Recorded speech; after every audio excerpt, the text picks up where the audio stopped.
¿Y si te dijera que en las últimas 48 horas el mundo se ha movido al borde de un conflicto directo entre dos potencias nucleares y que eso ya está afectando el precio de la gasolina que pones en tu coche, el valor de tu fondo de pensiones y hasta el costo del pan en tu mesa?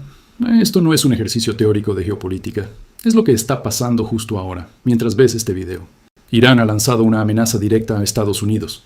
Si hay un ataque contra su territorio, van a desatar el infierno. No es una metáfora. Lo dijo el comandante de la Guardia Revolucionaria, Hossein Salami, en un discurso que dio la vuelta al mundo en cuestión de horas. La Casa Blanca, por su parte, ya ha dado por rota cualquier tregua implícita. Donald Trump ha vuelto a su política de máxima presión, y esta vez con un matiz nuevo. No solo sanciones, sino amenazas militares explícitas. Y para rematar, Rusia ha lanzado su propia alerta. Cualquier movimiento en falso en Oriente Medio podría desencadenar una escalada que nadie podrá controlar. Pero vamos a ir por partes, porque aquí hay tres tableros distintos moviéndose al mismo tiempo: el militar, el diplomático y sobre todo el financiero. Y en este canal nos interesa el tercero, porque es el que toca directamente tu bolsillo. Primero, entendamos qué ha pasado exactamente. Desde que Trump regresó a la Casa Blanca, su estrategia con Irán ha sido un tira y afloja constante. Por un lado, amenazas y sanciones. Por otro, canales de negociación abiertos a través de mediadores como Omán o Qatar. Durante semanas, hubo una especie de tregua no escrita. Irán no atacaba objetivos estadounidenses ni israelíes, y Estados Unidos no intensificaba su presencia militar en la región. Pero eso se ha roto. El detonante ha sido la decisión de Washington de enviar un segundo portaaviones al Golfo Pérsico, el USS Carl Vinson, que se suma al USS Harry S. Truman. Dos grupos de batalla navales en la misma zona es una señal que no se manda en broma. Es la preparación para un golpe, o al menos para una demostración de fuerza que disuada a Irán de cerrar el estrecho de Hormuz. Y es que ese estrecho, por donde pasa el 20% del petróleo mundial, es la joya de la corona de la estrategia iraní. Teherán sabe que si cierra ese paso, provoca un shock petrolero global que pone de rodillas a Occidente. Pero también sabe que hacerlo es firmar su propia sentencia de muerte militar. La respuesta de Irán no se ha hecho esperar. El comandante Salami no solo amenazó con el infierno. Dijo que sus misiles tienen un alcance que cubre cualquier base estadounidense en la región, desde Qatar hasta Bahrein, pasando por los Emiratos Árabes Unidos y, por supuesto, Israel. Y dijo algo más inquietante, que si Estados Unidos ataca, Irán responderá con una guerra asimétrica que incluye ataques cibernéticos contra infraestructura crítica, drones suicidas y el uso de sus milicias proxy en Yemen, Siria e Irak. En otras palabras, no va a ser un duelo de caballeros en el desierto. Va a ser un conflicto que se expande como un incendio forestal. Aquí es donde entra Rusia. Moscú ha emitido una declaración oficial pidiendo moderación a ambas partes, pero con un tono que no deja lugar a dudas. Si Estados Unidos ataca a Irán, Rusia no se quedará de brazos cruzados. ¿Qué significa eso en la práctica? Que Rusia podría aumentar su suministro de armas a Irán, compartir inteligencia satelital o incluso mover sus propias fuerzas en Siria para complicar cualquier operación estadounidense. No es una alianza formal, pero es un paraguas estratégico que Irán sabe aprovechar. Ahora, pongamos esto en contexto para la audiencia hispanohablante, porque no es lo mismo verlo desde Nueva York que desde Ciudad de México, Buenos Aires o Madrid.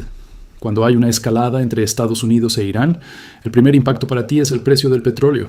Y no me refiero a un aumento de $2 o $3 por barril. Hablo de un shock. En las últimas 72 horas, el crudo Brent ya subió un 4%. Si la situación se tensa más, podríamos ver el barril en $100 en cuestión de semanas. Y eso, para países como México, que es uno de los mayores importadores de gasolina del mundo, se traduce directamente en un aumento en el precio de la nafta. Para España, que depende del gas argelino y del crudo de Oriente Medio, es una factura energética más cara que termina en tu recibo de la luz y en el precio de los alimentos. Para Argentina, con su fragilidad cambiaria y su necesidad de dólares, un petróleo más caro es más inflación importada y más presión sobre el tipo de cambio. Pero el efecto no es solo energético. Hay un segundo canal de transmisión: la aversión al riesgo en los mercados financieros. Cuando el mundo ve que dos potencias están al borde del conflicto, los inversores venden activos de riesgo y compran refugio seguro. Eso significa que el dólar se fortalece, el oro sube y las monedas de economías emergentes como el peso mexicano, el real brasileño o el peso chileno se deprecian. Si tienes ahorros en tu moneda local, su poder adquisitivo internacional se reduce. Si tienes deuda en dólares, se te encarece. Si estás pensando en comprar una casa o un coche importado, prepárate para pagar más. Y hay un tercer efecto, más sutil pero igual de peligroso: la interrupción de las cadenas de suministro. Oriente Medio no solo es petróleo, es la ruta marítima que conecta Asia con Europa, el Canal de Suez, el Mar Rojo, el Golfo de Adén. Si Irán decide usar sus milicias hutíes en Yemen para atacar buques mercantes en el Mar Rojo, como ya hizo en 2023 y 2024, el comercio global se encarece y se ralentiza. Los contenedores tardan más en llegar, los fletes suben y eso acaba en el precio de todo lo que compras, desde un teléfono móvil hasta un jersey de invierno. Ahora, analicemos las piezas en el tablero con la frialdad de un estratega. ¿Qué busca realmente Irán con esta amenaza? No es una declaración de guerra, es una jugada de disuasión. Irán sabe que no puede ganar una guerra convencional contra Estados Unidos. Su estrategia es hacer que el costo de un ataque sea tan alto que Washington desista. Por eso amenaza con cerrar Hormuz, con atacar bases, con desatar el caos regional. Es la misma lógica que usó Corea del Norte durante décadas. Si me atacas, te llevo conmigo. Pero hay una diferencia clave. Irán no es Corea del Norte. Tiene una economía más integrada al mundo, una población más educada y unas aspiraciones geopolíticas que van más allá de la supervivencia. Su verdadero objetivo es forzar a Estados Unidos a negociar desde una posición de debilidad.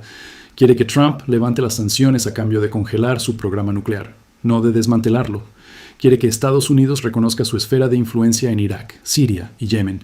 Y quiere, sobre todo, tiempo. Tiempo para seguir enriqueciendo uranio, para seguir desarrollando misiles de precisión, para seguir consolidando su alianza con Rusia y China. Por el lado de Estados Unidos, la jugada de Trump también tiene su lógica. Dar por rota la tregua y aumentar la presión militar tiene dos objetivos. El primero es interno: mostrar a su base electoral que es duro con Irán, que no negocia con terroristas, que cumple su promesa de no repetir los errores de Obama. El segundo es estratégico: obligar a Irán a cometer un error. Si Irán ataca un objetivo estadounidense, Trump tendría la justificación para un golpe quirúrgico contra sus instalaciones nucleares. Y ese golpe, aunque limitado, cambiaría el equilibrio de poder en la región durante décadas. Pero aquí viene lo que nadie te dice en los titulares. Esta escalada no ocurre en el vacío. Ocurre en un momento de máxima fragilidad económica global. Estados Unidos tiene una deuda pública de 35 billones de dólares y unos tipos de interés que siguen altos.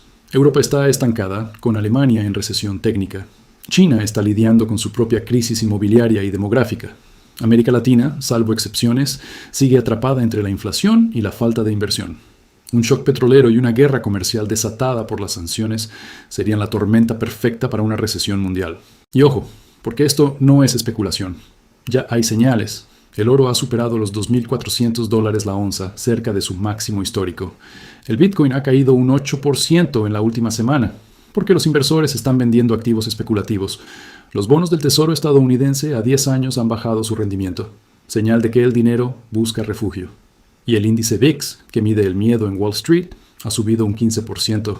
Los mercados están poniendo precio a un conflicto que aún no ha empezado. Para el espectador hispanohablante, la pregunta práctica es: ¿qué hago con mi dinero? No te voy a dar consejos financieros personalizados porque no soy asesor, pero sí puedo decirte lo que los grandes fondos están haciendo. Están reduciendo exposición a mercados emergentes, aumentando su posición en oro y en dólares, y cubriéndose contra el alza del petróleo con futuros. También están comprando acciones de empresas energéticas, armamentísticas y de ciberseguridad, que son las que se benefician de este entorno. Si tienes un fondo de pensiones o una cartera de inversión, revisa qué proporción tienes en esos sectores. Si estás en bolsa, piensa 2 veces antes de comprar acciones de aerolíneas, hoteles o minoristas que dependen del consumo. Y si tienes efectivo, considera que la inflación puede volver a acelerarse si el petróleo sigue subiendo. Pero más allá del dinero, hay una lección más profunda. Vivimos en un mundo donde la geopolítica ya no es un tema lejano, que solo discuten los académicos en las universidades. Es la fuerza que mueve los mercados, que determina el precio de tu cesta de la compra, que decide si tu empresa contrata o despide. Ignorarla es como jugar al ajedrez sin mirar el tablero. Mira, lo que está pasando entre Estados Unidos e Irán no va a resolverse en una semana.